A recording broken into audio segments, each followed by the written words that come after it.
No Luka, no problem para dito sa Lakers. Pang all-star pa yung laruan ni Reeves. Parang COVID din yung transition ni Reeves sa kanyang karir. Tapos na rin ang streak ni LeBron na merong at least 10 points or more sa isang game. Naputol na ang mahigit 1,200 consecutive games na meron siyang at least 10 points. Wala na rin naman kasi makaka-break niyan. Panalo ang Lakers kontra sa Raptors. Imbes kasing idiretso na ni LeBron, pinasa niya pa kay Rui Hachimura na meron siyang 8.6 rebounds, 11 assists at 4 out of 17 sa field. Defining moment para sa karir ni LeBron. Based din naman kay Hachimura, prior pa lang sa play na yon na ipinasa ni LeBron sa kanya yung bola, sinabihan na talaga siya ni LeBron. Mukhang alam din kasi ni LeBron na siya yung pipigilan eh. Ilang taon ba naman dinidemolish ni LeBron yung Raptors? Sa kanya talaga pupunta yung depensa at hahabulin siya para sa kanyang pang 10 points. Hindi naman akalain ng Toronto na ipapasa yung bola, sumakto pa yung tira. Based naman kay Redick, right play yung ginawa ni LeBron. 1 out of 2 si Rui sa 3-point area prior yung play niya. Nasa 47 and 16 record si LeBron kontra sa Raptors kapag regular season. Yung 34 and 12 record doon kapag kalaban niya si DeMar DeRozan. At nasa 12 and 2 record naman si LeBron kontra Raptors sa playoffs. Kalaban din niya si DeMar. Papatapos na yung era ni LeBron, tinatalo niya pa rin yung Raptors. Nasayang yung ilang taon na maganda na season ng Toronto dahil kay LeBron. Kung hindi pa lumipat si LeBron ng West at napunta sa Raptors si Kawhi, hindi makakabawi yung team. Ang Raptors din yung playoff contender na merong losing streak sa isang player. Dapat i-retire din yung jersey ni LeBron sa Raptors eh, ganun niya dinimolish yung team. May total si LeBron na 59 and 18 record kontra sa Toronto sa kanyang buong karir, 76% winning rate. At si LeBron sa kanyang buong karir versus Toronto, merong average na 27.7 rebounds at 8 assists, ganung kalupit. Kaya okay lang din na natapos sa Toronto yung streak ni LeBron. Kahit papano, merong magandang maiiwan kahit konti sa Raptors itong si LeBron.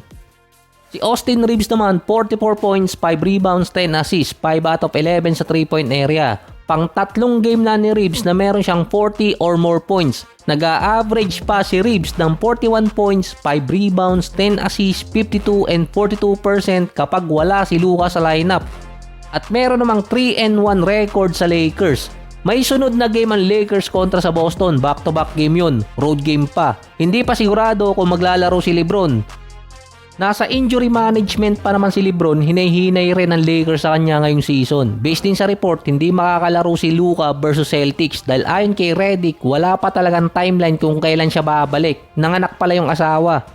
Naka-paternity leave pala si Luka. Ang kailangan lang naman ng Lakers hindi magsuot ng gold at white jersey para iwas sa ulo ni Jaylen Brown. Saka galing din kasi sa back-to-back game ang Boston nun. Pareho pa silang road game. Pero sa home court naman ng Boston gaganapin yung game. Ang sunod na game naman after ng Celtics versus Philadelphia, road game din yun. Sa sinabi kasi ni Redick na indefinite mawawala si Luka, ang pinaka-best time na makabalik siya December 11, home court ng LA versus San Antonio. Ang Golden State naman, talo na, mananalo pa sana kaso natalo ulit. Double whammy. Nung sumablay ang tira ni Maxey, hindi kasi nakapag-box out yung mga player ng Warriors kaya nakapag-follow up itong si Edgecombe. Meron pang natitirang oras eh, pass break dito kay Melton eh. Okay na sana, napalpal pa ni Maxey. 99-98 para sa Philadelphia. 35 points, 3 rebounds, 2 assists, 1 block para kay Maxey. Si Draymond Green na injured pa yung paa sa early part ng game. Wala din si Butler dahil sa injury, ganun din si Steph. Pero umuusok na yung ilong ng agent ni Kuminga sa galit. Kasi nga wala yung dalawang star ng Golden State na wala pa si Draymond, nilimit lang sa 20 minutes itong si Kuminga. Ibinabangko pa rin. Nakapaglaro naman siya ng fourth quarter, yun nga lang merong mga part ng game doon na sumasablay yung mga tira niya at mga crucial play pa. Hindi pa rin pinagkatiwalaan ni Steve Kerr itong si Kuminga. Nag-i-struggle din naman kasi si Kuminga buong game. Hindi rin siya sinama sa starting unit. Based din sa mga fans, hindi si Kuminga yung problema kundi yung mismong agent niya. Dahil lagi niyang binabara yung coaching staff ng team.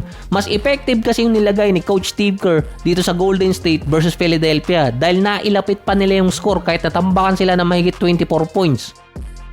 Meron din kasing listed injury itong si Kuminga. Kasama din doon si Al Horford pero naglaro pareho sa game.